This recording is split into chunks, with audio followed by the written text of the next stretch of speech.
Welcome to Divcasts from University of Chicago Divinity School. For more of our podcasts and information about our terms of use, please see our website, divinity.uchicago.edu/podcasts.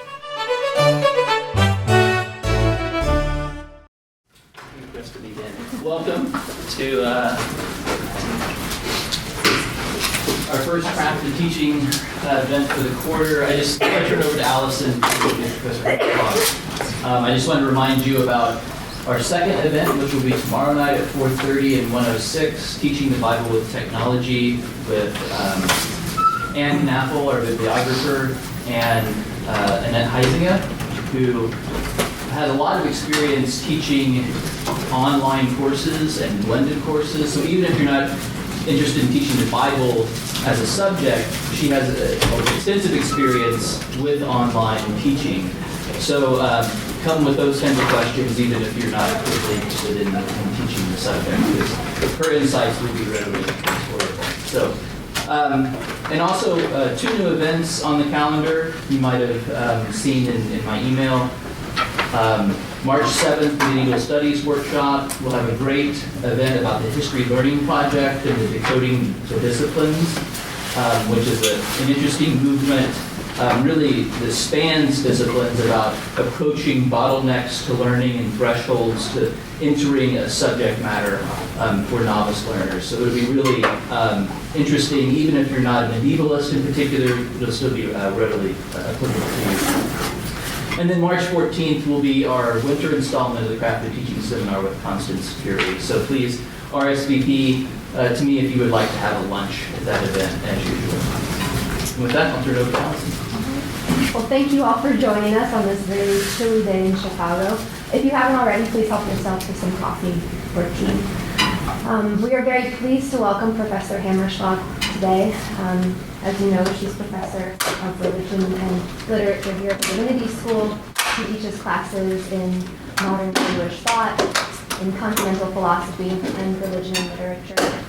And before coming to the Divinity School, she was on faculty at Williams College. So I'm sure today during our discussion, she will be able to reflect upon and bring that experience, both teaching at Williams and here, as we talk about authority in the classroom. So with that, I'll take the floor to you. Thanks, and thanks for inviting me, Allison. I'm really excited to do this. I'm impressed that you guys are all out here today on such an incredibly cold day. I feel like you should all be home in your slippers and your sweatshirts. It's a testament to how important this topic actually is, I think. So if you guys don't mind, I know a lot of you, but I don't know all of you. Would it be too much of a hassle just to introduce yourselves briefly just so that I can connect more names with faces? Because that's really helpful for me. Maybe please start with you, Maureen. I know you, but maybe for everybody else. I'm Maureen.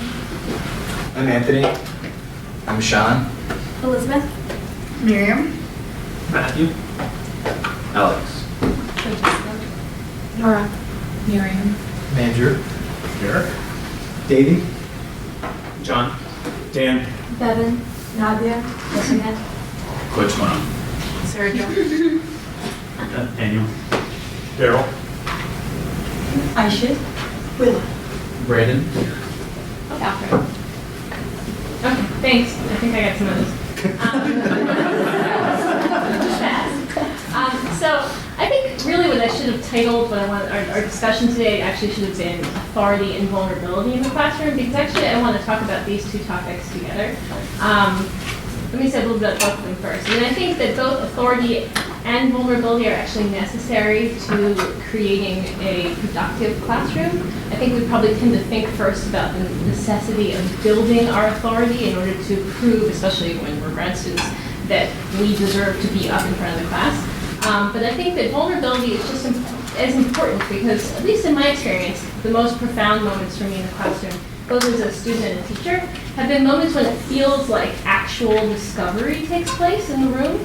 Like suddenly at the end of the class, people think differently about something. And I think that it's really hard for that to happen unless the teacher actually has genuine questions or is actually willing to expose some of their vulnerability. But it's a very difficult thing to do, and it's something that I have been fascinated by since I was a student. And so I tended to kind of observe my teachers and to see how they cope with this issue or how they negotiate it. And so I guess the way I want to open the discussion is really by telling 3 stories. And they're all stories that are essentially about different ways of dealing with this topic, and they're about failure and success, my own failure, namely. And I don't really have answers, actually, because this is a topic that I feel that I'm continually struggling with. So I hope that by kind of thinking about these 3 stories, we can kind of open up some questions as to how it's possible to negotiate between both of these things, having the authority to be the one who's supposed to be in front of the classroom, and yet actually allowing your students to feel that they have something to teach you, right? To put it bluntly. Okay, so the first story that I want to tell is about essentially my first few days at Williams. So I graduated from here in 2006, but I started teaching in 2005. So I hadn't finished my dissertation, which was something I wanted no one to know. And one of the first things that they did for new teachers was to have a pedagogy workshop. And it was in this fancy house on top of a hill, and everything's very beautifully laid out. And we came and we sat down, and I was very excited and very nervous, and of course didn't feel that I deserved to be there. And there was this professor, whose name Devin knows. His name was Bob Bell, and he's everything that you think a professor is supposed to be when you imagine what a professor is supposed to look like. He's very patrician, he's tall and thin, and he looks like he himself could have been in Dead Poet Society, right? And he has that sort of aspect.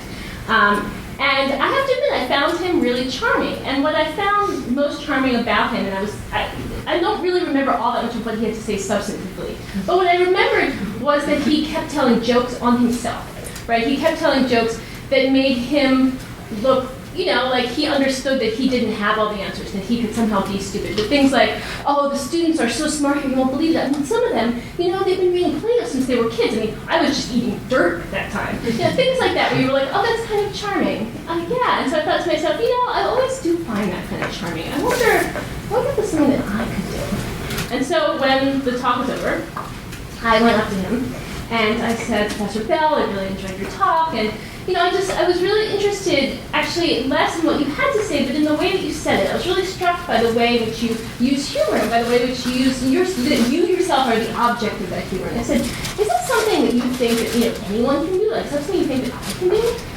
And he looked at me and he said, look, my task in the classroom is to prove to students that I'm not so inaccessible, that they can relate to me. Your task in the classroom is to prove that you deserve to be up there. And I was really taken aback, and I thought, what is he talking about? And I thought, oh, right. I am a young woman, and he is an old white man. And that makes all the difference, unfortunately. And I thought a lot about that, about self-deprecating humor as a consequence, and who is entitled to use it and how it works. So that's my first story. The second story is about my own kind of teaching failures and successes, mostly failures.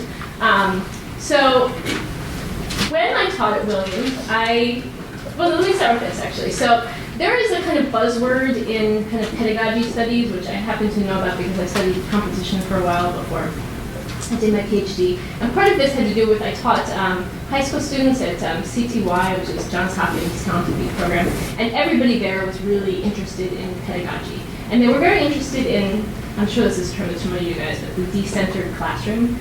So the idea that you don't want as the teacher to be the focal point of what's happening, right? Which means, namely, that you're not the one who arbitrates who speaks when, that you're not always the one who's speaking, that everybody's attention isn't always you, that it's not a kind of back and forth between teacher and student.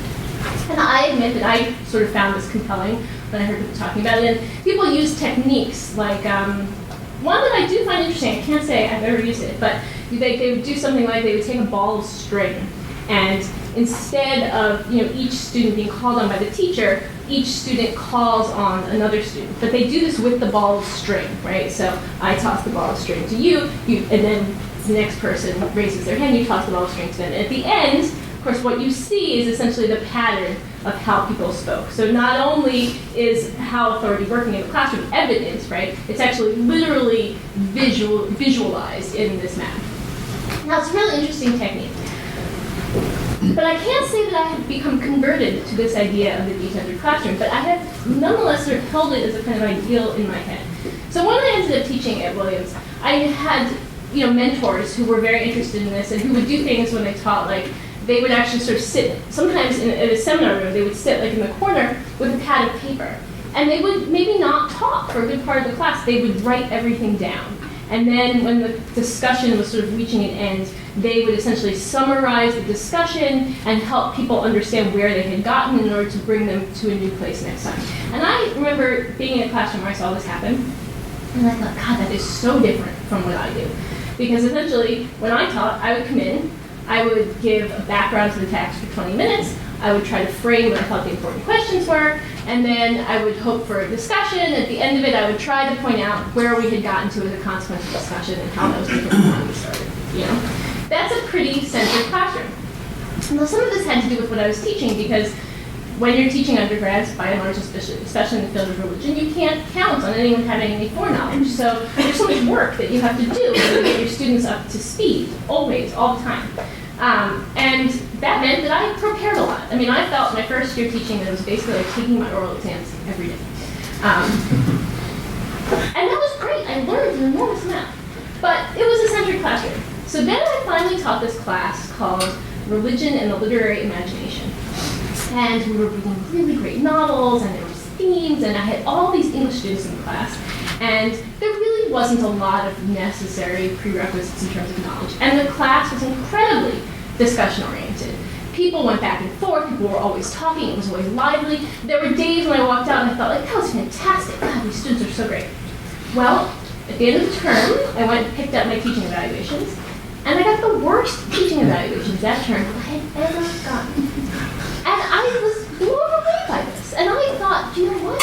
They actually want me to talk. And so I guess that raises for me one of these questions, which is, are we supposed to, as teachers, give in to that desire that our students actually do want us to talk? Or are we supposed to thwart it and make them talk anyway, even though what they think is that they want you to talk? And I don't have the answer to that question, but that is something that I'm leaving on the table.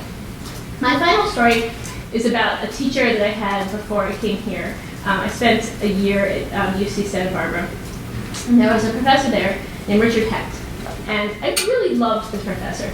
But what I found so fascinating about him was that he was an old white guy. He was, old white Jewish guy in his 50s, and he often taught things that were outside of his area because he's basically a biblical historian. But he would teach things like Walter Benjamin. He would teach intro to theories of religion, and in class, he always had notes, and he always had something to say, but sometimes his questions would seem unbelievably naive, and sometimes they would seem sophisticated. And he always had this sort of sparkle in his eye, and it led to this sort of strange dynamic where he never actually knew whether or not he was playing you, whether or not the sort of the ignorance was feigned. And he never let on. I mean, to this day, I don't know whether some of his questions were genuine questions or if they were kind of feigned ignorance that were meant to create this kind of atmosphere in the classroom where the students had this intense feeling of discovery. And sometimes it was successful and sometimes it wasn't. But that paradigm has kind of stayed with me. So those are really the three stories that I wanted to tell. And I guess, the issues for me that are really encapsulated by these stories is, one, how much authority do you need to have in order to divest yourself of it? Two, how are we supposed to deal with the demand that our students have for us to have authority? And are there ways to cut into that don't also make them feel dissatisfied? And three is essentially how we create this sense of discovery, how we use vulnerability without discrediting ourselves to actually have moments of real discovery. And can you have them, and this is the question I came away with from the Richard Hecht class, can you have them without feigning? Can you have them so that nobody has to ask the question, does the teacher know or doesn't she know? Can you have them so that they're real and not put yourself in a position where your students think, what a bozo, right? So those are really my questions, and I guess I really welcome your commentary on the stories themselves and the dynamics of them, and also your questions if you have questions about kind of negotiating these things, particularly the differences in kind of places that one could teach, for like the graduate classroom versus undergraduate classroom, etc. And I also welcome your stories too about what you've observed as a student in the classroom, because I think that one of the great things about this crafted teaching program is that honestly, the Divinity School has needed to satisfy the thirst that students have had here for so long to talk about these things. That said, we discount how much being a student in the classroom is itself a kind of experience of learning pedagogy. Because I learned everything I know about teaching essentially from watching my teachers. Not just watching the good ones, but watching the bad ones too. So I guess I think it's helpful to kind of reflect on those experiences and to understand that they are essentially pedagogical. So, open to you guys.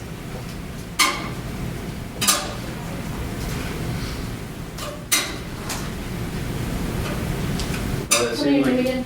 Alex Alex. Shapiro. In each of those three stories, it seems like the professors you mentioned were all ones you've been impressed with, teachers that you liked and thought were good. But are there any just off the top of your head come to mind, any short stories about past professors? Well, let me say, because I assume that none of you are actually going to meet Bob Bell in May, and at that point I prefer you not to tell him this, I wasn't ultimately impressed by him. I was charmed, but I wasn't ultimately impressed. And I have come to the conclusion that self-deprecating humor of a certain sort is feigned vulnerability. And that the way it works is, and I think he's right, that it works when you have established your authority such that it's a game that everyone can play. And what happens? The students in the classroom get to feel like they identify with you. And what's the pleasure of that identification? The pleasure is that you actually identify with the authority, but the authority in a position of vulnerability that allows you access to play both sides of that mirror. I don't admire that, ultimately. I think it can be effective. Now, maybe I don't admire it because I don't feel that I fully have access to it in some sense. But I don't admire it because I don't actually think it's risky. And there were also teachers I mentioned who I didn't think were all that successful too, in the sense that, so the teacher who I observed, whose name I will not mention, who had a fully decentered classroom. I was so bored in that classroom because I sat there for an hour and a half and I listened to undergraduates spout about what they thought about the text. And everybody in the class had to sit there and listen to. Some of them were great, but some of them were awful. And she made no interventions until the end. And I respected that there was a kind of goal there, but I didn't respect what the classroom experience felt like. And I don't think it felt like an experience of discovery. Because partly, I think what happens in that experience of discovery is that there's something about the teacher actually not knowing the answer that does create the poignancy of wanting to figure it out together. It shouldn't be that way. It shouldn't be that the teacher's vulnerability is somehow more poignant than the students, but I think that sometimes it is. Because if you have the answer, which oftentimes the students do, right, then you've really done something, right? You've actually taught your teacher. And I'm sure we can all think of moments when that sort of thing has happened, and they're really fulfilling, right? Do you think like what you just said is the sort of also the practical difference between the feigned vulnerability that you're talking about when you're describing as like a real risk? Because I'm wondering, like, obviously it depends on the context, but I'm curious whether or not like it is really important to actually be vulnerable, and if you're for whatever reason not, maybe like that person who you described just couldn't actually be. I don't know. That doesn't make any sense. But you get the idea. Like, is there a real practical difference between the two? I mean, I think you're saying there is, and I guess the last story kind of starts to illustrate that, but I just wanted to hear more. You know, I don't have the answer to this question because I've seen teachers fail who were really vulnerable, and it's very distressing. So I can tell you another story about that. There's a woman who was a visitor here when I was a grad student. She now has a job elsewhere. She was a kind of postdoctoral fellow. She was incredibly smart. And it was a class co-taught with Jim Robinson's predecessor, so Joel Kramer, who was an older white guy. And she let her do a lot of the teaching. She was very young, she was very small, and she shook when she taught. And there was this one guy in the class and he used to bully her. And it was so distressing to watch. And he bullied her because he could. And she didn't know how to handle it. And because when she stood in front of the classroom, you could see the fear radiating from her. Now, is that vulnerability? You can say that that's not exactly what we're talking about when we talk about vulnerability. But I mean, why is this such a scary thing to do? It's such a scary thing to do because real vulnerability means that people can hurt you. It also means it's not always effective. So that's why I'm actually saying that I don't fully have the answer. I'm saying I admire it, I think it can be effective, and I don't fully have the answer to when and how it can be. Just going off of that last story, so like with attention to sort of the gendered aspects of vulnerability, like how would you approach sort of, because we've talked about cultivating vulnerability, but certainly there are situations where like if you're teaching like as a man or as a woman, like, you know, one of those people has a certain assumed vulnerability on the part of the students, and the other doesn't. So like, how would you manage that? I asked myself that question all the time. And that's part of the reason I told the first story, because I don't think that Bob Bell was totally wrong. I didn't like what he had to say, but I don't think he was totally wrong. I do think that as a woman, you are at an immediate disadvantage. And I think it's important in some sense to know that, but it's also important not to be cowed by it. I can say how I've dealt with it, which is that, I mean, I have taught a lot of philosophy over the years, and when you teach philosophy, you teach a lot of classrooms with a lot of boys in there. And it's not taken me long to realize that having a graduate education does mean that I know more than they do, and that I can pummel them when the time comes and it's necessary. And you use that, you know, you hold that in reserve, you try not to do it, but when it's necessary and when you need to make an example of the fact that that can be done and will be done, you do it. Once that's done, it does change the dynamic a little bit. Okay. Well, following up, how do you do that without crushing his spirit or making him cry and leave the room? How do you judge that? And is it okay to do that? Yeah, you Yeah. No, that's a really good Sometimes it's a question. way to get rid of something. So my first 2 years at Williams, I had a student who was one of these students. He was really smart, and he was really aggressive. And I did pummel him in class. And I then took him aside afterwards, and I explained to him why. And I explained to him why some of the things he was doing in class weren't actually helping the other students, and that he wasn't making a friend of the other students. And then I proceeded to help him for the next 3 years, and to take him in classes when nobody would take him in classes, you know, because he was such a difficult person to have in class. I think he's doing graduate work now, and I think he's, you know, figured some stuff out. His desire to behave that way in class was not a sign of strength, right? It was totally a sign of weakness. It just took him a while to figure that out, and I tried to help him do that. I'm really interested in, like, if you have anything to say about the role, like, so now everyone has their computers in class, Yeah. and surely that has to change the way professors view their own authority, right? Because there's now such, like, you could ask a question and you might think that there's not an answer, but someone could, I think, that actually just verbatim type the question into Google and will give it to them immediately. So I was just wondering if you've had to think about that, or if you've negotiated that before, and if you have anything to say about that. I don't mind if the students have the answer, especially if I don't know it. Now, there are a lot of people in this building who have encyclopedic memories. I am not one of them, and I certainly would never try to build my authority on that. So I don't like computers sometimes in the classroom because sometimes it means the students are doing something that's not in the class. But if the student is going to use Google to find out the answer to something, I mean, that should be a really helpful addition to the classroom, especially if you're not, if you're the teacher not because you have the answers, but you're the teacher because whatever, you've been doing this longer, or, you know, you have the privilege of picking the syllabus, right? I think that some of finding that threatening, I think that divesting yourself of that threat in some sense has to be a recalibrating of what it means to think of yourself as a professor and what that status is based on. Now, that's something that, you know, being here, I think, particularly for me, I've had to rethink that because there are all these people around here who have these encyclopedic memories and who know 7 languages. But certainly my goal is to think that having that role has less to do with just straight up knowledge and more with a kind of know-how and experience.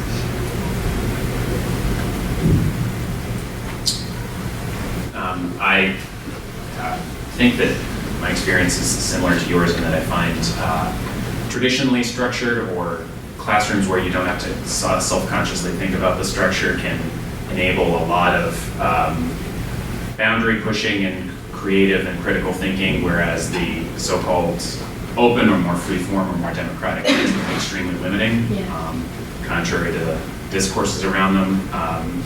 Is there an example of like an experiment in classroom structure or a different kind of authority that's not lecture-based or declarative that you found particularly helpful, rather than like, I feel like I have any number of experiences very similar to what I believe you described. Yeah. I mean, I do different things on different days, but I think that one of the nice things about what so many of us do here is that so much of it is text-based. And I do think that when a class goes well here, it's often because you've chosen a really great text to talk about in class and that the students can access it together. And I think that, the challenge of a good class is having a focused enough point of discussion, and a text can really do it for you without having to give a lecture.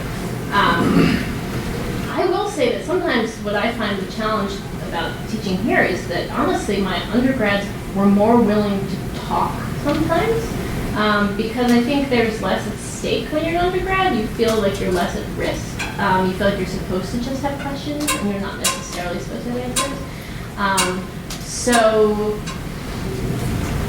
that is another reason why I think leading a discussion but coming in with a series of questions, maybe some of which you do have the answer to, but many of which maybe you don't, in the hopes that you sort of know where you want the class to get by the end. I think that can be really effective, especially if you give students access to try to answer the question. That's why I think the text can be so helpful. If they have something that they can turn to try to answer the question, then it's not just that they're pulling from the 300 pages of reading related to class, but they're pulling from the thing that they're looking at in front of them, right? I don't know if that's particularly innovative, though. Dan. So following off that comment you made about undergraduate students being more willing to talk, I found that in my own teaching, the thing that I have the most trouble dealing with is silence. Mm-hmm. Like when you ask a question and then everybody just stares at you, or hurriedly opens their text and starts paging through, and then more likely just stares at you again.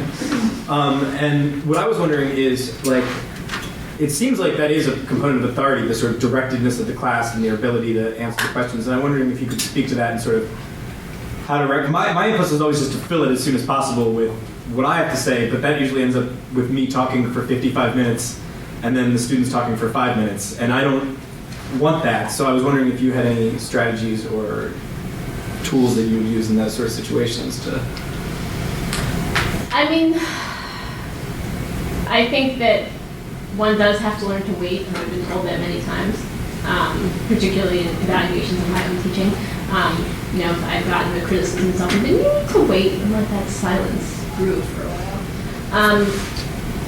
But let's be honest, sometimes that feels unproductive and actually feels punishing. And I guess so when I taught this Hume class here a few years ago, there were moments in which I would do that, and there were moments in which I did feel that it developed this element of a kind of punishing of the room. Nobody likes to sit in that silence. So usually what I've tended to do successfully, sometimes and less successfully others, is to pick out something, not start talking, but sometimes rephrase the question in a way that's more specific, but sometimes again make it more tangible, make it more concrete. So let's say I'm asking a question about the larger text, pick out a line and consider it in something that is more easy to focus on. And again, doesn't require so much because it's something you can easily interact with. I mean, I think that having something to interact with for me, both as a presenter and a teacher, has been hugely important. I went to this talk years ago and it stuck with me where somebody was teaching a series of poems. And this is one of those moments where I felt that actually PowerPoint was incredibly effective, that the words of the poem were up in the front of the classroom, and everybody could stare at them and think about them, even while he was talking, that it gave this kind of common point of access, and yet it was literally a common point of access, because instead of staring down at their sheets, they were actually staring up at something, so it created a visual focal point. I already asked something, but I wanted to go back to the story you told before about actually taking somebody inside and that kind of intervention, because I've thought about that quite a bit. Just to be frank, there are certainly at least 2 times in the 5 or 6 years I've been here where I've felt that other fellow grad students have, just because of the kind of behavior you're talking about, have created a pretty toxic atmosphere. Yeah. And I was just frankly sort of pissed off about it in a personal way. I was like, I'm gonna go talk to that person. And then I was like, kind of stopped myself because I didn't really think it was my job. But sort of wish somebody would have just said, hey, listen, maybe it's not really productive for you to act that way, to kind of take that person aside. And I think you're right that does come out of a place of weakness rather than of confidence. But I'm just wondering when and how do you think something like that is appropriate, or when it should be? I mean, it seems like something that probably should be done from time to time, but I don't know, how do you make that call? How do you do that? How do you make that call? Well, I mean, I think the nice thing about being here anyway is that people do actually go to office hours. And I think it's obviously not something that you do in class. It's not even something you should do after class. It's something that you do when you meet with them personally. And I don't think you do it by saying, look, I don't like the way you're behaving there. You say it by asking a question so how do you feel that things are going in class? And usually, if the student is a kind of problem student, they have some sense of themselves, and maybe they can't help themselves, right? They talk too much, but in some sense they just are so excited they always have something to say.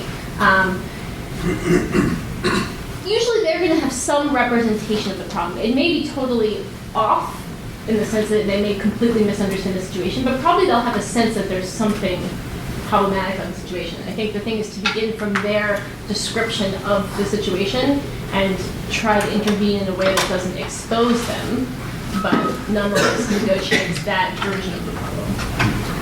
Does that answer your question? Yeah. I mean, if you're asking when is it appropriate, when it's not, I mean, I think that is a case-by-case situation, right? It's hard to give a rule for it. I have a question. You talked about this authority, vulnerability, and your story about Bob Bell was really interesting. I'm curious as to, I think that in some ways vulnerability can come from a deviation from your normal baseline of authority that you constructed. And I was wondering how you sort of set that up when you were starting teaching, and how you sort of developed vulnerability as an instructor after that. I mean, I'm probably not the greatest case for this question because it's kind of my mode of being that I value sincerity enormously, and I want to motivate my students to be sincere, and I try to do that by being sincere. So it's not something, unfortunately, being vulnerable, it's not something that's difficult for me to be.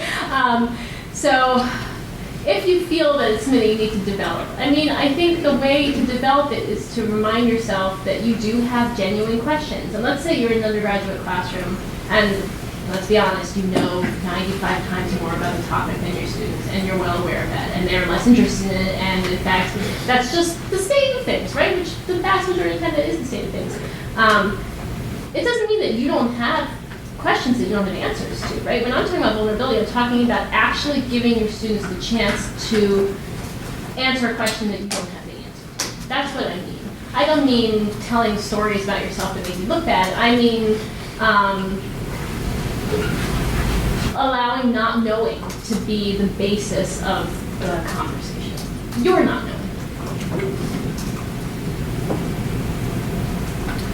So, you talked about your experience as a professor, and after you graduated. I thank you very much for sharing these stories. I found them very powerful. But what about for those who are just TAs in classes, and you have a lot of these students are almost our age, and especially in language classes, and you have to grade their tests, and especially in language classes at the University of Chicago. And so some of these students are your friends, you see them every day, some of them are your colleagues, and in some cases that can be awkward. I've never been in that experience yet, but I know I will, and I don't know how any advice on how to deal with that. not only for language classes, but also in TA sections, like, you know, especially when you're dealing with other graduate students who are in the classroom, and that your knowledge will also be, and your authority as a teacher will be judged by not only just undergrads, but also graduate students who are also your colleagues. So any advice on that end? Well, I guess my advice is in line with a lot of the other stuff I said, which is that, so I TA'd here when I was a graduate student. I was very nervous about it. There were a lot of people who were older than me at the time I was TAing.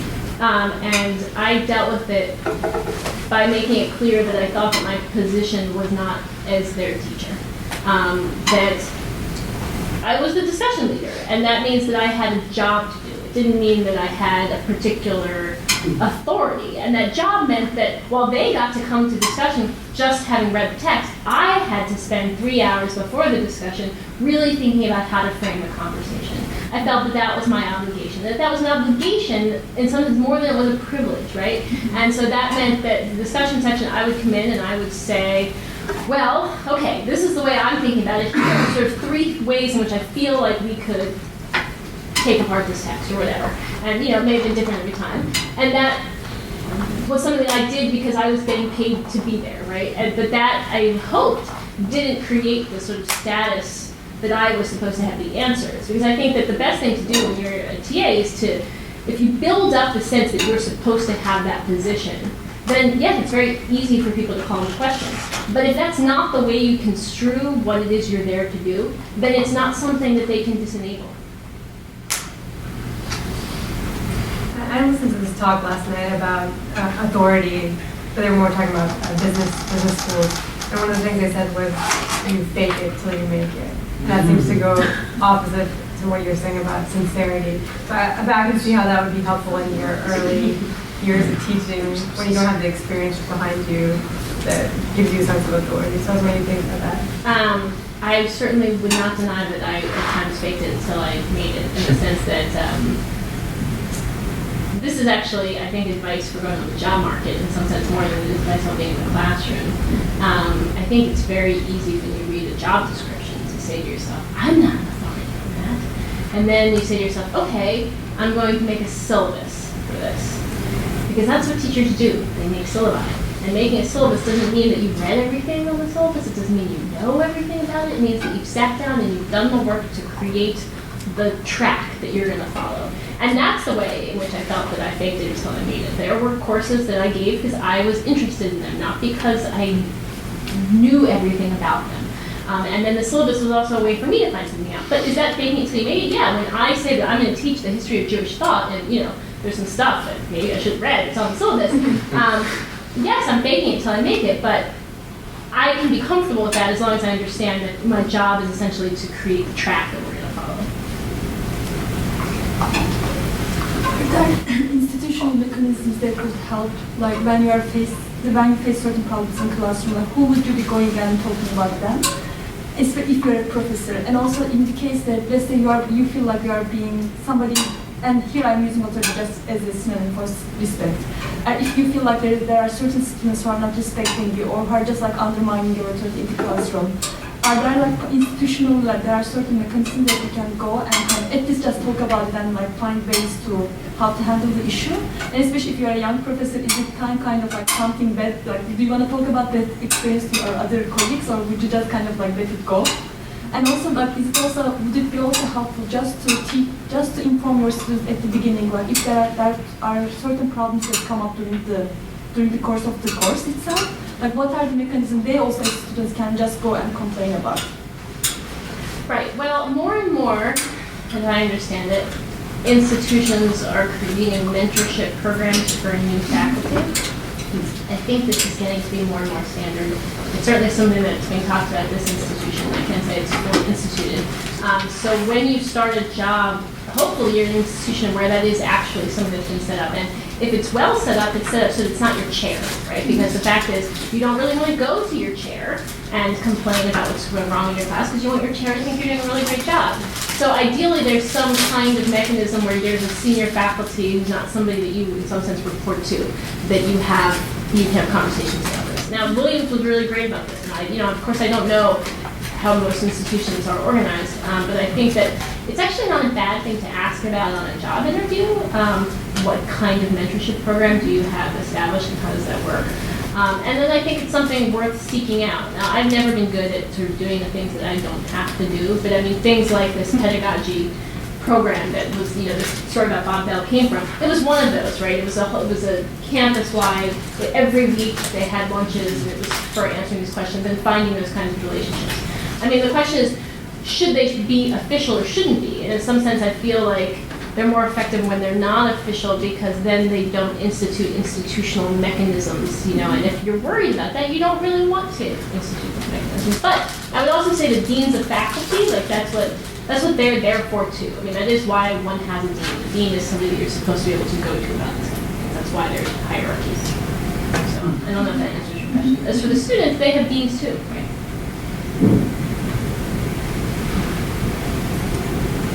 So, we talked about this question of the disruptive student who's sort of challenging your authority or undermining it somehow. I was wondering if you could speak at all to the notion of restoring authority in the classroom. I mean, I'm sure there's times where you plan out a class, you're like, oh, it's going to be very discussion section, decentralized, it's going to be great. And then 2 weeks in, you're like, oh my God, it's not working. Like, I need to rein everybody in, get everybody back into shape. Or similarly, like there's a student, he's been speaking out for the last 3 weeks, but I went and talked to him now, but in the meantime, the sort of degenerative effect of that has rendered the classroom somewhat anarchic. Like, if you could just speak to that. How do you deal with that? Yeah, how do you deal with that? Yeah, I mean, I've certainly been there. One of the ways in which I've found helpful to deal with this is to, particularly when I first started teaching, is that I had midterm evaluations that were just mine. So I gave the students a chance on a piece of paper to sort of comment on how the class was going. Everybody knew they were taking them, and then I took them home and I read through them, and then it allowed me in some sense to come back to the classroom and say, not like, look, I think something's wrong here, but like, look, there are a number of students who feel that there's a certain dynamic that's not working, and here are some things that we're going to do to change this, or do you guys want to talk about how to change this? Now it's a dangerous thing to do, to say, to give the students the power to kind of talk about that, which is why in some sense having the evaluations gives you in some sense the information without instituting the discussion. I think that also you should be, I mean, look, one of the things that's been hard for me to come to terms with, but I think that I have in many ways, is that even when you're a really good teacher, you fail a lot. I mean, it's not like exams or school where it's like, if you fail, you feel like your life is over. When you're a teacher, you fail a lot. There are a lot of classes that suck. And part of getting used to teaching is getting used to the fact that the class sucked. And that you're going to go in there the next day and it's going to be different. I mean, the number of times that I've had a classroom and felt like it was a total disaster, and then gone back the next day and had it feel really great. I mean, I can't even, it's just like my semester every semester, you know? And I think you have to just be comfortable with that and realize that that's what's happening to everybody else too. At least, I hope so. I think that the other thing to recognize is that what you see as a failure oftentimes when you're a student in the class, you're not paying attention to the same dynamics, right? So you don't see it the same way. So maybe it's just, I'm just kidding myself and I think to myself, well, that felt a failure, but then I'll talk to a student and I'll say, no, it's fine. And yes, I like to assume that student's right when they say that. But really, I do think that disaster is just part of the game. Because you don't control it.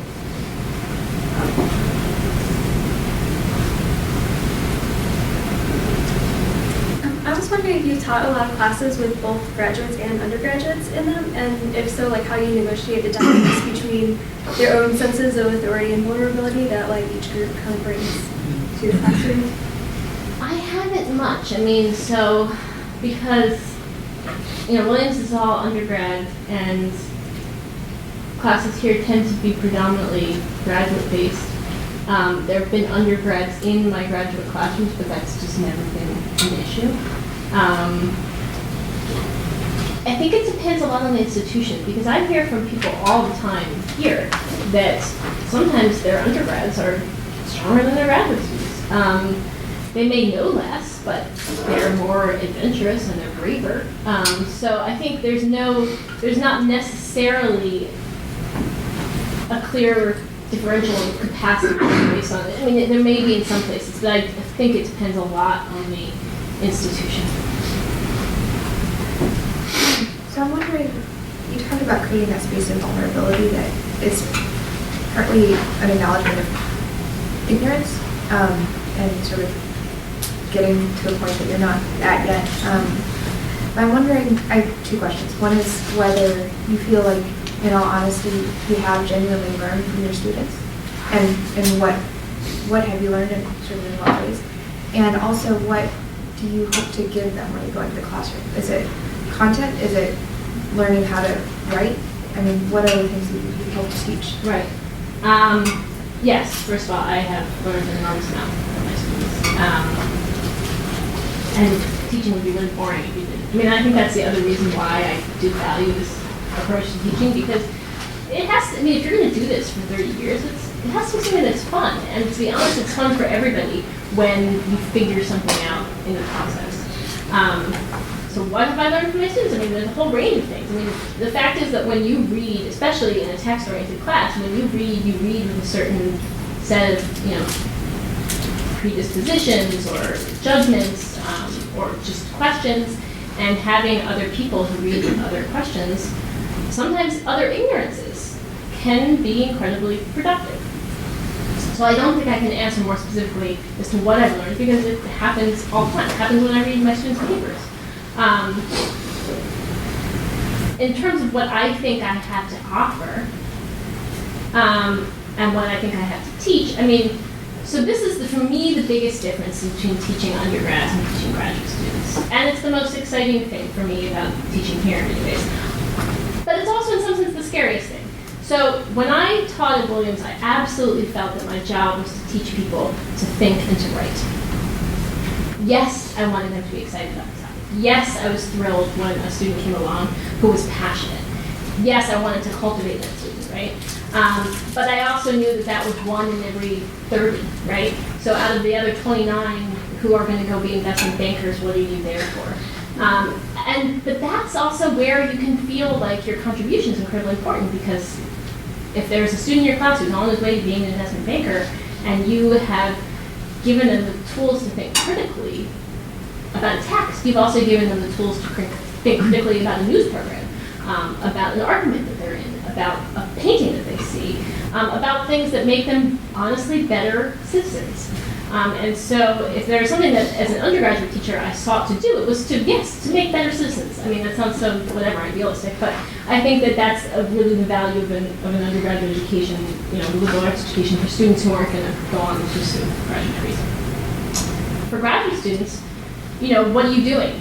You're putting together syllabus. You know more, supposedly, about a certain topic than the students in the classroom. You've done the work to create that line of inquiry. You're showing them a line of inquiry. And if they're really passionate about the topic and they sign up for the class, then you're giving them a way into this material, right? And yes, you're still teaching them how to read, you're still teaching them how to write, and you're professionalizing them. So that's a very different thing. I mean, I guess I see one of the most exciting things about being here is the sense that, the capacity to professionalize students in a way that makes them feel ready to go out into that world. Because it's a scary world, and I think that sometimes that can get forgotten in people's passion for the topic. Does that answer your question? Yeah. Do you feel you've created or worked with authority differently in a liberal arts or undergrad-only teaching-intensive institution versus research-intensive? I'm curious. Yeah, definitely. Coming back here, I was a grad student here. I walk in the door every day and I still feel like a grad student. So it's a very fraught thing. And what I told myself, to be honest, when I took the job was that I wasn't going to respond to that, the scariness of that, by trying to be the person who knew everything, by trying to hide what I didn't know. And that's in many ways why I chose Stuckets, because it's a challenge for me to remind myself, because of the enormous respect I had for my teachers here as a student, sometimes, followed by disillusionment, but sometimes not. But it's been important for me to recognize that it's possible to make an impact here without reproducing that model of what a professor is. And I honestly think, to be honest, that it would be helpful if people at this institution thought a little bit differently sometimes about what it is to be a professor. Now, I think that puts me in a minority, but I'm hoping that that's okay. May I follow that with just a different institutional situation question? Do you think that, I realize you didn't juxtapose these, but on the vulnerability authoritarianism spectrum, do you think that the institutional setting has a strong influence on which you need to gravitate toward? Like, we're here where I don't think I'm entirely alone in saying alienation and intimidation is the norm, whereas a lot of other places might really market themselves as nurturing and encouraging environments where you might not want to say, no, go ahead with that, you just keep going, where they do that the rest of their week. No, I mean, that's an incredibly important thing to say. I mean, I went to a place that was nurturing before I came here, so I went to UCSB for a year. And it was very nurturing. The students weren't nearly as good. It's not that the professors weren't as good, it's that the students weren't nearly as good. And that, for me, what was valuable about being here were my fellow students. It was the discovery that you could be in a room full of people who were as excited about this crap, weird stuff, whatever, that what other people thought was crap, that, and that you could walk out of the room and still have that conversation, and that was incomparable. So I never fully became invested in the sort of the form of intimidation that's powerful here. But I think that the good part about it, strangely, is that it creates this cohesiveness among the students. And that has had, a decade-long impact for me with fellow students. So I don't think that's exactly an answer to your question, but it is a way of saying, you're right, this is a place that operates by intimidation, but it's also a place that has the best students, and that the students create this incredible intellectual community for each other. But that doesn't really answer your question. Thank you. I'm wondering if you could speak to the question of the use of titles and honorifics within the classroom. When, I don't know, as I approach professordom, I'm curious, what I will do, and will I go by Mr. Langford and call everyone else Ms. or Mr. whatever, or will it be professor, or, I'm not settled on it, and I'm just curious, given the nature of our topics, what you think about Right, that? that's a good question. So when I started out, I told everyone to call me Sarah. And I slowly stopped. And I'm actually comfortable with that approach. So I wanted everybody to know in the room that I understand myself as Sarah, and that they are certainly welcome to call me that. I never corrected a single person who called me Professor Hammerschlag, whatever. And that has been sort of the way in which I've operated ever since. Like, I will, in the beginning, just in order to let people know that I'm not invested in the authority structure, but then I will let students gravitate towards what feels most comfortable with them. But different people do different things. And I think you have to do what you come most comfortable with. I think it's very personal to student testing. And what do you call students? First name? I call students good. Yeah. But I think that, that really is a style. I think that it can be very effective to create this sense of all Mr. and Miss so-and-so, but it's not who I am. Yeah, I just had a follow-up to that, actually. So where I went for undergrad, the professors, or students calling professors by their first name was like the norm and like actively encouraged. Yeah. And then I had a friend from here who's now teaching there who was just like, I actually feel really uncomfortable doing that because I want them to call me, professor whatever, because like I'm the professor and I want to have that authority. And this was like the reverse of, like Right. she felt very uncomfortable, sort of almost being sort of forced by that culture to have students call them.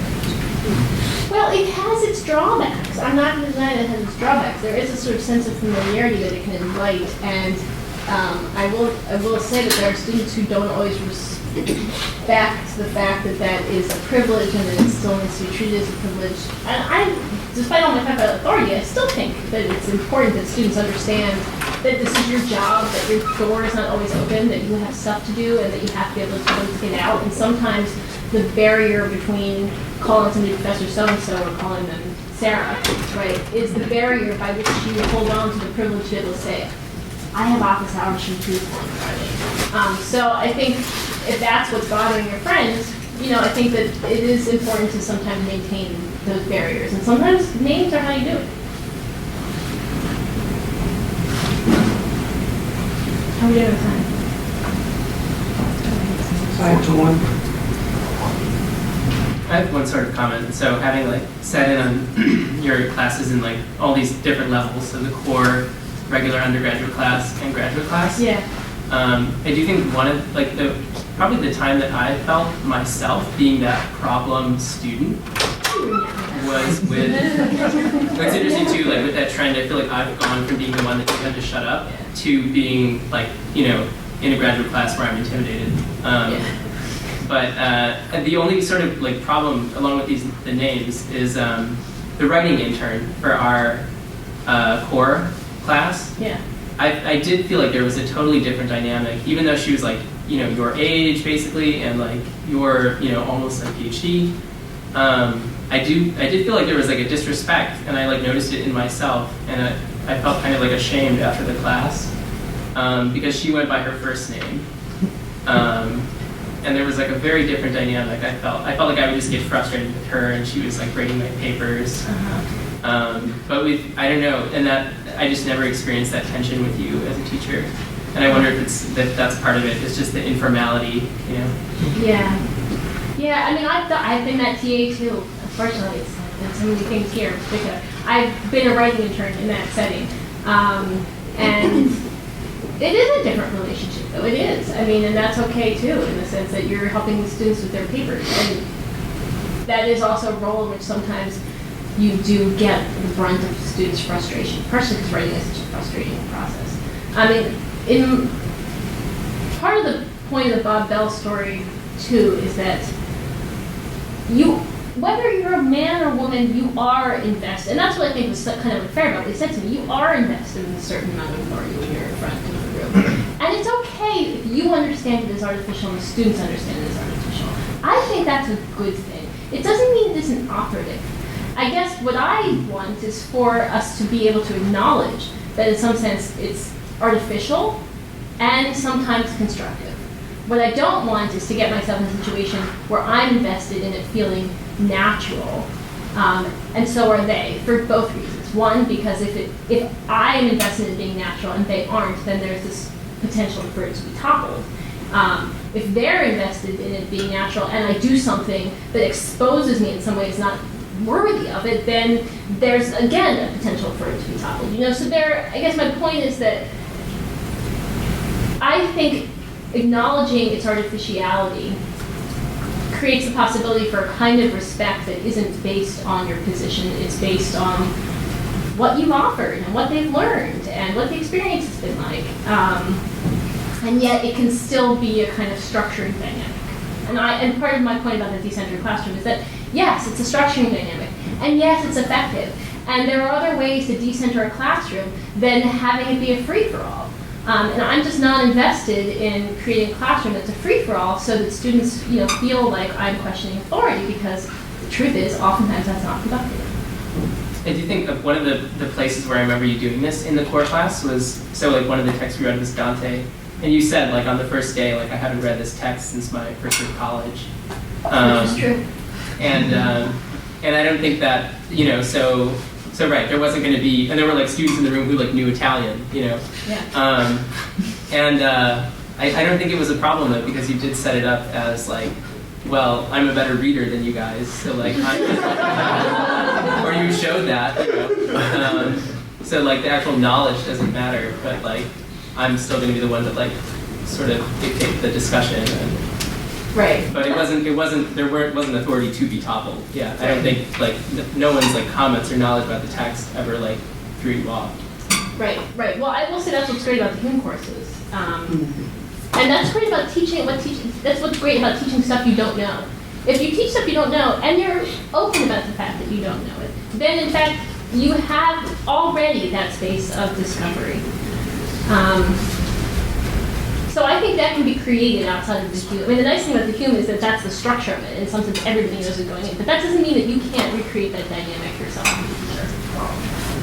I'm a little perplexed by your use of the term artificial when you talked about the authority, because it seems like what you've been arguing prior is that there is a sort of just in the fact that like you know more and are like we just like a better reader. That's not an artificial thing. That's real. You are a professor. You are in charge of their grades. You can say to a student, "Get out of my class," or "Hey, I'm going to fail you if they don't match." But I mean, like obviously not capriciously, but like you do have this sort of power that's not artificial. It's real. And so I wondered at your use of like maybe if I could just like, what did you mean by artificial? Okay, what I mean really is that I think that sometimes, particularly at the University of Chicago, there is the sense that the teacher is the teacher because they're smarter.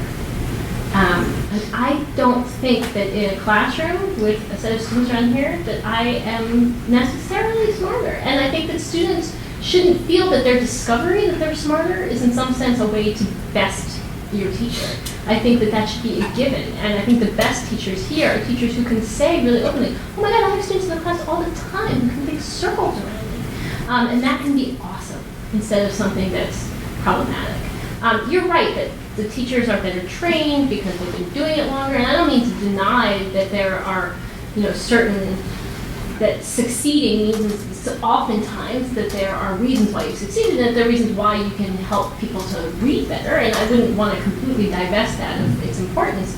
I just think that the sense in which that has to be upheld as the very condition of why somebody's in front of the classroom, and the idea that the classroom is a place where that keeps getting reinstated. That's what I guess that's what I find distressing. So you're arguing more that one shouldn't construct their authority in the sort of unimpeachability of our own knowledge. Rather, it's sort of, Yeah. So it's, Right. And then also the classroom shouldn't be a place, and this is what distresses me sometimes here, is that I think that the classroom becomes a place where the dynamic of the classroom is not that you're learning, it's that you're recognizing again how fucking smart your teacher is. And it's like you come out of the class, you're like, God, they're smart. And you come out again, you're like, God, they're so smart. Which, like, honestly, that's not what you're here for. You're not here to recognize how smart your teachers are. And if that becomes the sort of thing that you gain from the classroom, I don't think that that's the most productive way to train yourself as a student.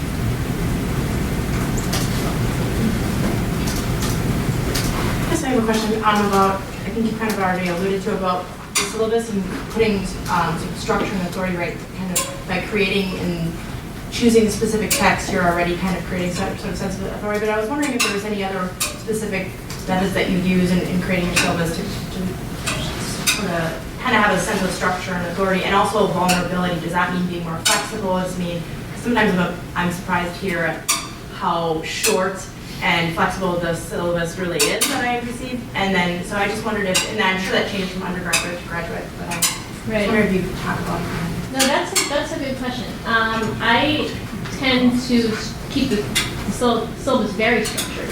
And I think that is a kind of source that you can always return to kind of make sure that you don't, in some sense, have to be the authority. You don't have to constantly reinstitute your authority, because in some sense it's already set. You all have your syllabus is a contract, and if you've all agreed to it, then you have something that by the time the second day of class arrives, you've all essentially assented to it. That's what it means to come back on the second day. So that's a nice way to take it off the table. The more structure you put in there, the less you have to establish on a day-to-day basis. Which doesn't mean you can't be flexible. I mean, sometimes I'm flexible because, discussions run over and I feel the students really need to spend time on another text, but I do see that as an exception. I think it's really problematic to allow the classroom to become a sort of free-for-all where you have a list of books and there's no page numbers, et cetera, because that I just think students need structure as just sort of something that they can go home and feel that they understand what's going on in the room. And the syllabus is, I think, one of the most important ways in which you create that sense of that there's clear expectation, that the student's aware of it. This is a little tangential, but not completely. How do you balance your time as on both personal and career-wise? I mean, you're teaching, but you're also doing research, and part of having authority in the classroom is coming prepared, right? So how do you figure that out? Well, that too, I think, depends on where you are. I think it really does differ from institution to institution. I think that you have to be prepared, no matter how much you've taught as graduate students, I would say you have to be prepared for your first year to feel like hell. It's hell. In the sense that you have to be prepared to be up until 2 or 3 in the morning every day. You have to be prepared to feel like you're always behind. And it gets easier. I mean, the first term is the hardest. The first year is generally pretty hard, and then it gets so much easier. Now, in an undergraduate institution, it gets easier because, yeah, you repeat courses. Here, people repeat courses less often, but I think you have to learn for yourself, essentially, how much you have to prepare, and that's something that you only learn by over-preparing. So I would say that the hardest thing for me about my first year was that I had to finish my dissertation and I had to finish it. But assuming that your dissertation is done when you're working, I think you allow yourself that first year not to worry about the fact that you haven't done anything for the book. That's not the year that it's going to happen. It's going to happen the following summer, and it's going to happen years after that. But you need to give yourself a break that first year. And then you start figuring it out, and different people obviously have different ways to figure it out. And I hear it all the time, like, you get up and you write for 3 hours a day. I can tell, I think that's great. I'm not always ready to write in the sense that sometimes I'm still reading.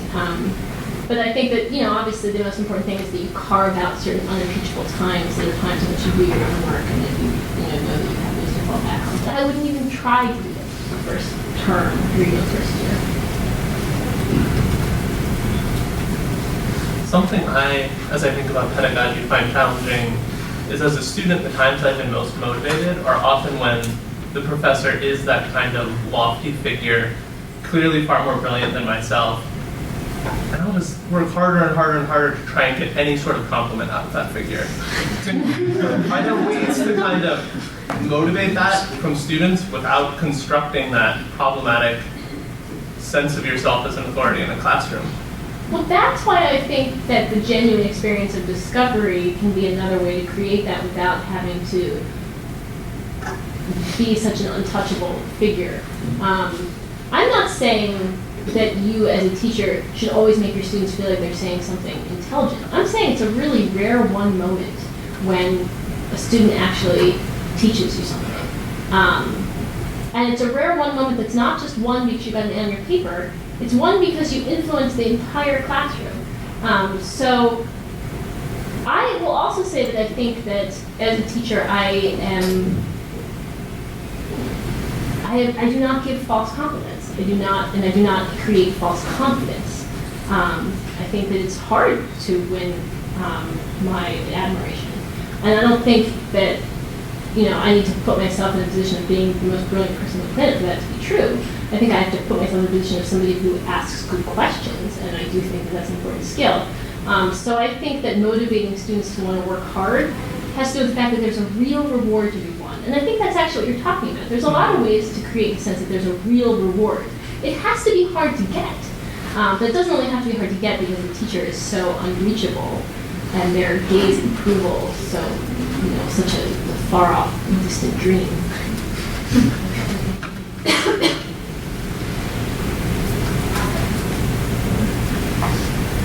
I have a question.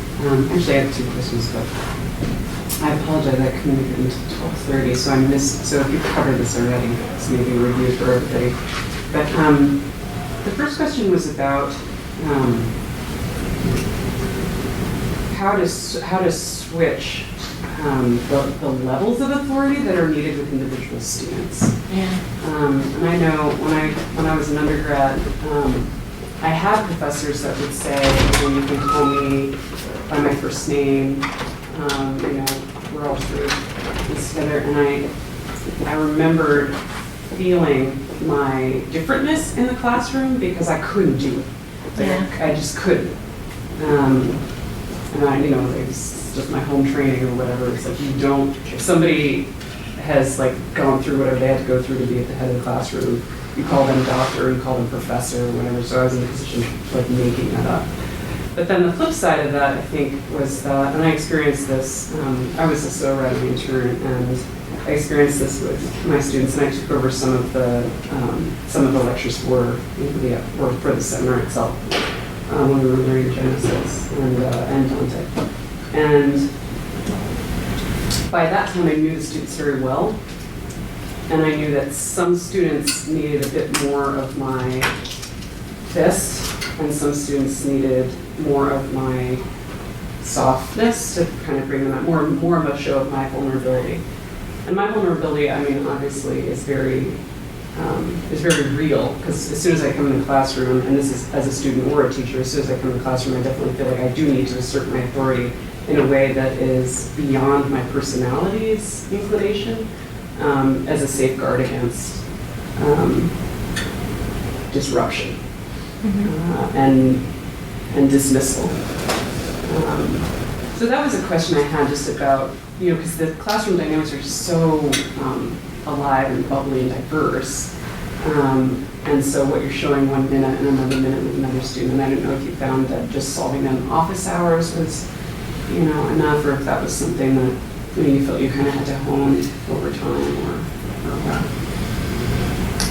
I mean, I think what you're pointing out is the fact that it's not something that you have a rule for. It's a kind of improvisation. Teaching is a kind of improvisation.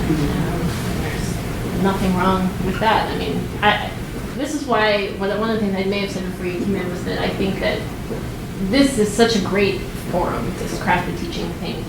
But I do think that your greatest sort of pedagogical classroom is actually being a student in a classroom and taking the time to observe your teachers, how they negotiate situations, and realizing that you're not just there to learn from what they have to say, but you're there to learn from them as a model in the classroom. I think you figure it out by you see all sorts of different teaching styles when you're a student, and you figure out which one feels most comfortable to you. And maybe you start by emulating it, and it's an artificial emulation, and then you develop your version of it. I mean, for me, there's definitely somebody who I saw teach, and I was like, that's what I want to do. And I very consciously tried to create a persona that allowed me to say, like, I like the way that person does that. And, then I'm also just me. So, but I think that, that's the best way to kind of figure out how you handle that. To that one, I also feel like students have that kind of like flexibility. Like in my case, I have same culture. Like I cannot just call my professor just with name. That's culture like against the training that I received. So I usually go with the professor with all of them, but only with one of them, and because she knows my native language. So with her, I kind of like sometimes I just call her name. Sometimes Professor blah blah blah, sometimes just I use a word that we use in Turkish just to say, and so I kind of like, depending on the relationship that I would develop with her, and in the end I was kind of feeling that kind of is awkward because I'm just referring to her like with hocam, then Professor sister, then hoca, and then all these different things, and then finally I just felt like I just have to be upload, and I just told her, is it okay if I just call you with all these different names? And then of course she was like, okay, that's definitely fine. But so basically I think also like as students we know like how we navigate between like calling our professors with different names depending on the occasion where we are, like what are if it's an official meeting, I always prefer to go still with the last name or with just going with the title, but if it's just like an individual meeting, if I just ran into her on the street, then I can just go with the first name with her, but with others I usually still go with the title. So, but that just also brought to my mind a question regarding like what, in terms of like teaching experience, as you said, like based on your own experience, what were the cases that you felt like the professor was also taking advantage of or like abusing her or his authority? Like that's like not just how we construct our authority, but also what might be the ways that we can be as potential future teachers, but also like the ones that you have experienced, like what might be the cases that you really felt like they either took advantage of their authority or like they were just misusing it or they were just even worse, just abusing it? Oh, I've certainly been in that situation. I mean, we all have, right? But, can I give examples? I mean, I don't want to give too many examples. I guess the way I've dealt with those, which is to realize that in many ways, it's this whole master-slave dialectic thing, right? It's like, you think, and this is something in some sense it's taken being a teacher to understand. Sometimes as a student you think that you're the one without power and that your teacher has power. But in fact, you have so much power as a student because your teacher, for one, is the one who's oftentimes, particularly here, performing in a certain sense for you. And your approval is so important to them. And you have the power to withhold it and you have the power to give it. And you are also evaluating them. You are evaluating them as teachers, you are evaluating them as thinkers, and you have the power to make that evaluation. Now, I'm not saying that you should go up and tell your teacher that you thought they did a crappy job, But I'm saying you should remind yourself that in some sense they can't ultimately take advantage of you because they're in many ways so much more vulnerable than you just by standing there, you know? But now as a teacher, like when, you cannot, that's like, what are the mechanisms that you established in class that you make sure that you are not just doing the same thing that might in your, exactly, as a teacher yourself, like what are the options, other than just evaluations, what are the ways that you feel like you are not just misusing your authority in class, and at this, or you just give students a chance to say, like, whenever something is going wrong regarding like your usage of authority or your establishment of authority, they have a chance to come back and just to make sure that things are going to be changing. I will admit that there have been moments when I have walked out of the classroom and I thought, I just bored the crap out of them, and I thought to myself, well, I was bored so many classrooms, so many times along the way, I guess I'm entitled to it. So, you know, I can't say that I haven't had moments in which I felt that I abused the privilege of being in front of the classroom merely by just wasting someone's time. You know, it happens. It happens. I think it's better that you are in a position that you can recognize that than that you are in a position that you just think that everything you do is worth listening to. So, I mean, obviously, you have to be self-critical, and you have to remember what it's like to sit on the other side of the room. I mean, I think both ways. As a teacher, you have to remember what it's like to be a student. And as a student, you have to remember, you know, what it's like to be a teacher, because at this point, you all are teachers, and that can be incredibly empowering on both sides.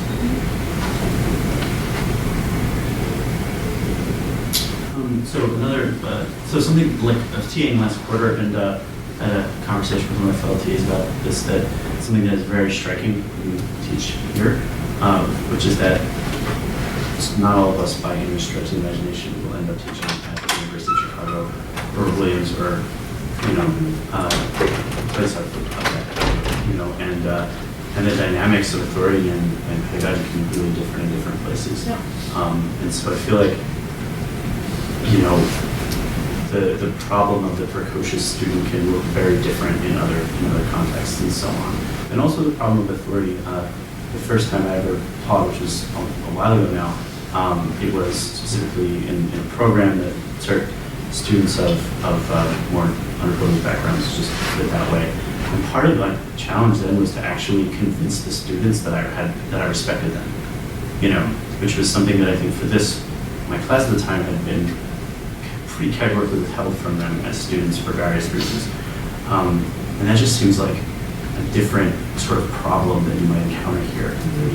And I'm just wondering, like, if you have any insights on some of those other kind of issues, like getting just students who aren't predisposed to even taking their academics seriously. You know, even the kid who's going to be an investment banker wants to be an investment banker and is in a position to become an investment banker. You know, and so there's a whole different, I don't know, kettle of fish there. Yeah. Yeah, I mean, I taught at UCSB too, which was a very different kind of place, but still it's a university. No, I'm not saying like, you know. No, I'm just thinking. I mean, what do I think?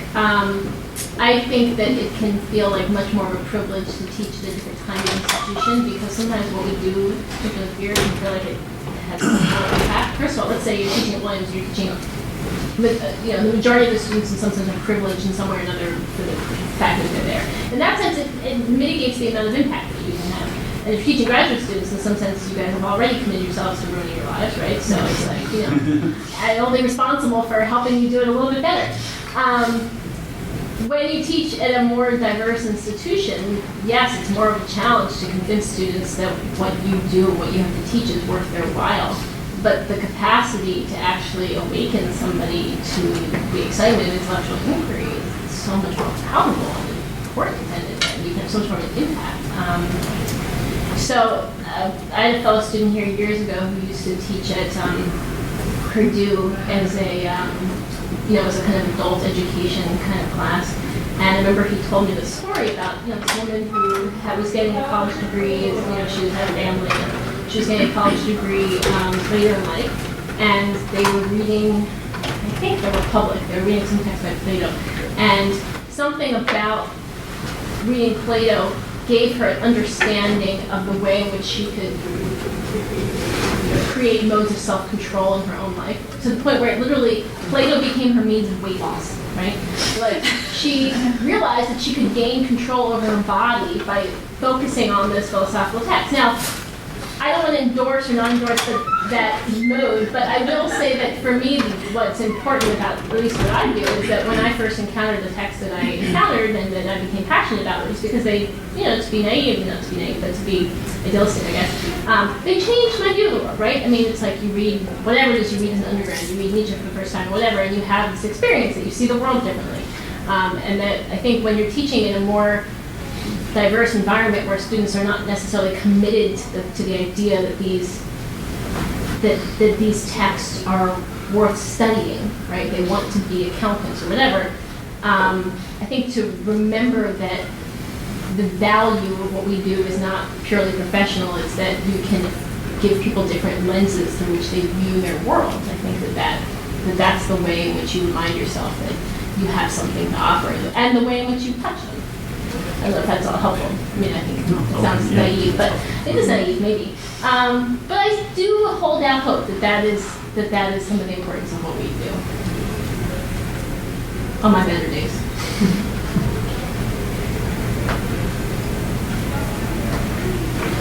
Anything else?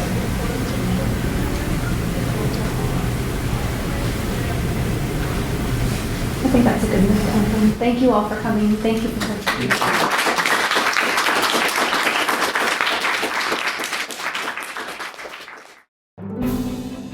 We thank you for listening to or viewing our podcast. For more information and for other podcasts, please see our website, divinity.uchicago.edu/podcasts. Copyright, the University of Chicago Divinity School.